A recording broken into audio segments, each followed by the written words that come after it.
Hey guys, it's Ian, back with another episode of Is This Legit? A series where we fact check claims on YouTube and show you every step we take, so you can do it yourself. Scrolling through social media recently, you might have come across the viral claim that the word homework spelled backwards translates to child abuse in Latin. This claim has been everywhere lately. TikTok, Instagram, Twitter, Reddit, and YouTube, racking up hundreds of thousands of views together. And hey, I know homework isn't exactly the highlight of most of our days, but child abuse? Take a closer look at this video from YouTube.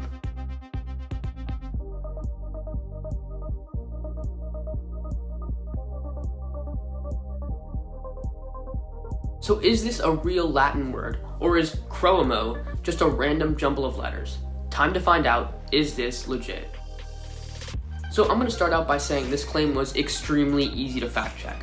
But first, I want to talk about the good and bad things mentioned in this video. Here at MediaWise, we always stress the importance of evidence. You want to be looking for any proof backing up what the person in the video says is true, so you're not just taking their word for it.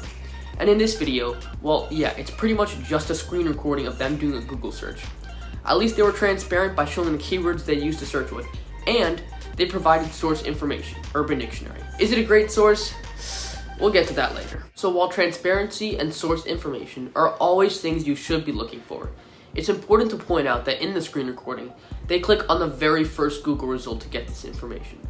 Blindly clicking on the first result provided by a search engine is not really a great technique when it comes to vetting information. Really, you should be practicing a media literacy skill called click restraint. This is a web browsing tactic that involves scanning the results for better sources before deciding which website to visit. Spending a couple extra seconds looking for credible sources is always worth it in the end. But now let's dive into the claim itself and head directly to the source of this information.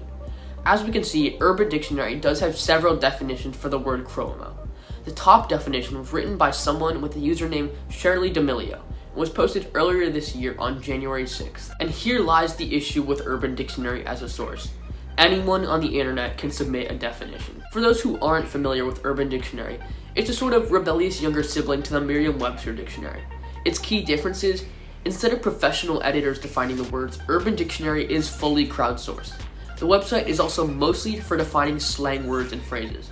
So is it a credible source when it comes to Latin? No. There are a couple of different ways you could fact check this, including a keyword search.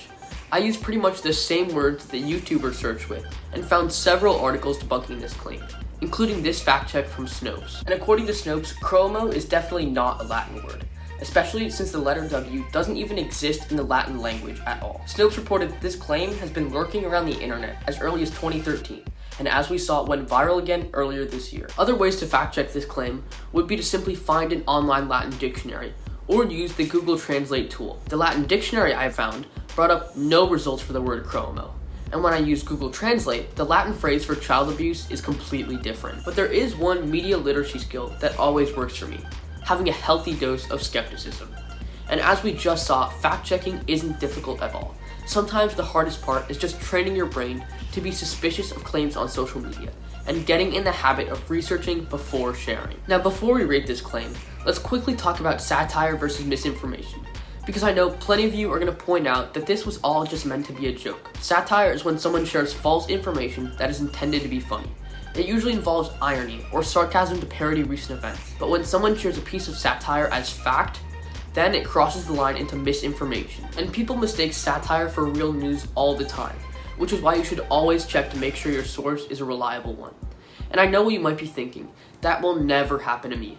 But if you're not paying close attention, satire can be pretty legit looking. Just to prove that anybody can fall for satire, the New York Times once had to issue a correction after they accidentally included a parody Tiger Beat cover in an article they did about the magazine. The photo they included was actually an image created by a satire site called The Onion. So don't let that happen to you. Stay skeptical and take the time to look into claims you're not sure about. But as for this homework spelled backwards claim, we'll have to rate this as not legit. If you see anything you're unsure about, feel free to send it our way. It might be used in a future episode of Is This Legit? And as always, you can find all my sources linked down in the description below. Bye guys! Don't compromise, be media wise.